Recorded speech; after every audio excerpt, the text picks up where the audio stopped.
Harvey Weinstein is threatening to sue the New York Times over a lengthy investigative piece detailing sexual harassment allegations against the movie mogul over a period of 3 decades. Now, if you go through the story, there are a number of on-the-record interviews with women, including Ashley Judd, describing various scenarios where there was either unwanted touching, or he asked for a massage, or he asked to give them a massage, or he asked them to watch him in the shower.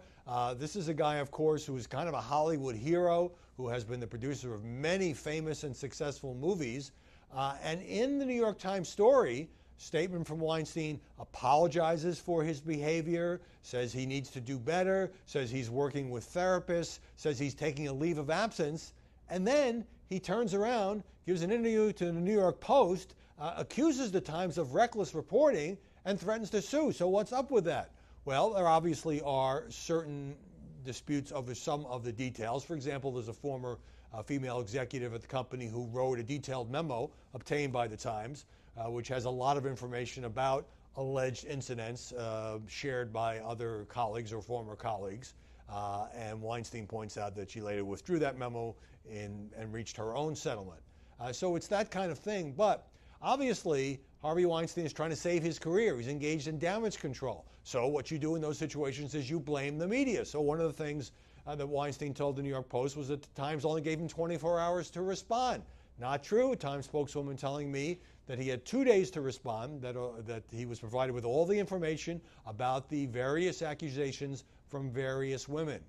And the Times story also included that there were at least 8 legal settlements between Weinstein and women making these kind of allegations. Now, this is not a criminal proceeding. He is certainly entitled to the presumption of innocence, but when you talk about taking a leave, apologizing, saying you have a bad temper, saying you've got to do better, you're going into therapy, that's not usually a situation in which you threaten to file a lawsuit against a newspaper.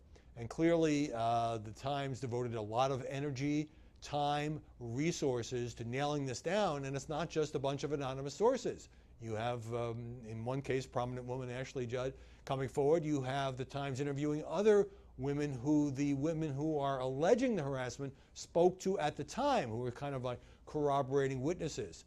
Now, this is a problem for Hollywood, which, you know, kind of embraced Harvey Weinstein and actually portrayed him as a champion of women. And it makes me wonder, it's sort of like other cases, Bill Cosby, certainly cases at Fox. Was this an open secret? How come more of this didn't come out over a period of 30 years? And is it a problem for Democrats? Some Democrats, he's a big Democratic donor, some Democrats already returning their contributions to Harvey Weinstein, others are not. He was close, he was friendly with Hillary, he was close to the Obamas. In fact, the former president's daughter worked at a Weinstein company. So there are a lot of implications and ripple effects from this story. But it seems to me, while certainly Weinstein's entitled to defend himself and pursue every remedy, just threatening to sue and saying reckless reporting when you are already acknowledging some of what is alleged in the story and you're apologizing and so forth, doesn't seem to me necessarily to be the best PR strategy. He might have just focused on, you know, saying that he's deeply sorry and that he wants to make sure this never happens again. So what you're seeing is, I mean, this guy is such a major force in Hollywood. And unlike people who work for companies who could be fired, I mean, he's part owner of the company. So it's not like some board of directors is going to vote to get rid of him. But I don't think we've seen the last of the fallout here.